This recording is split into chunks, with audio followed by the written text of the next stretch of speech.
دوزوکی شو آماده چپل توبی را برده رادیو و سادی سیکو سه چربتی را برده تامپیسیات احمد قاشقی میسیر برده ویبت پدر شینالت 300 روپی را برده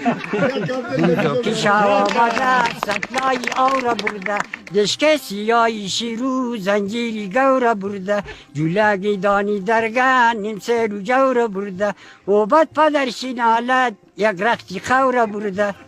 دوزوکی شو آماده بارو جخل را برده مختبیل او داسو خری کچل را برده زلفی در به قتلی گسل لغار را برده و بعد پدرشی نالت سبعدی خار را برده برده بلای تو برده غلغل کدو گنایا آخونی آقیل موگه خدا دمیری زایا دیگه گوش نشده استادک نه خیلی پدر